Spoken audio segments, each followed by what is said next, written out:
सबसे पहला क्वेश्चन जो हमारे माइंड में आता है वो ये है कि ऑक्यूपेशनल थेरेपी होती क्या है और इसमें हम किस किस चीज़ पे काम करते हैं और इसकी ज़रूरत हमें कब कब पड़ती है। अगर आप इसके बारे में जानना चाहते हैं तो इस वीडियो को एंड तक देखें।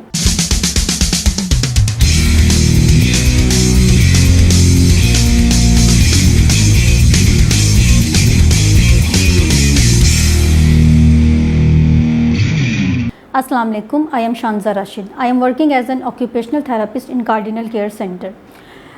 मैंने अपना BS ऑनर्स किया हुआ ऑक्यूपेशनल थेरेपी में चिल्ड्रन हॉस्पिटल से under UHS University of Health Sciences, और मुझे माशाल्लाह से इस फील्ड में 7 to 8 ईयर्स हो गए हैं।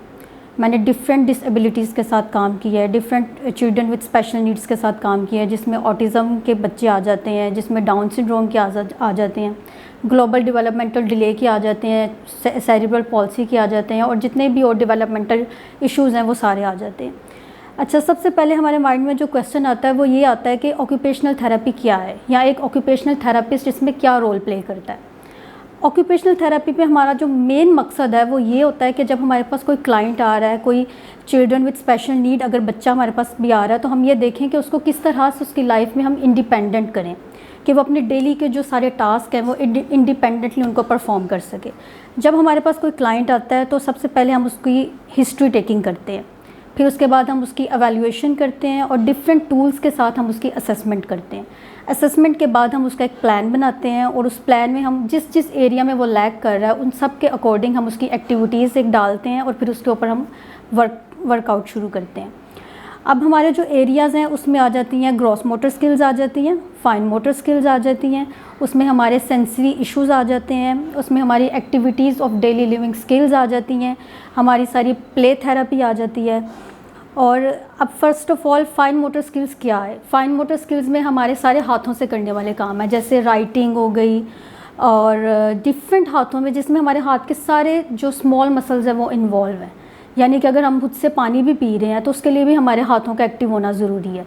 तो फाइन मोटर में ये सब कुछ आ जाता है। ग्रॉस मोटर स्किल्स में आता है हमारा भागना, दौड़ना, चलना, उछलना, कूदना, वो सब कुछ ग्रॉस मोटर स्किल्स में आ जाता है। ADLs में आ जाता है हमारा हैंड वॉश करना, फेस वॉश करना, यानी डेली के अपने करने वाले काम, खुद से खाना खाना, ये सब कुछ उसमें आ जाता है।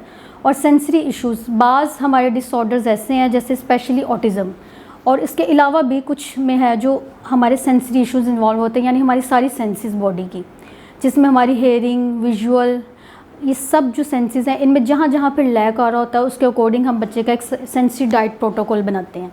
सेंसरी डाइट प्रोटोकॉल बेसिकली ऐसा नहीं है जैसे हमारा कोई फूड डाइट है, इसमें हमारा एक एक्टिविटीज़ के थ्रू हम बच्चे के ऊपर काम करते हैं, और दिन में हम उसे उस सेंसरी डाइट को फॉलो करवाते हैं ताकि उसके सेंसरी इश्यूज़ को रिजॉल्व किया जा सके।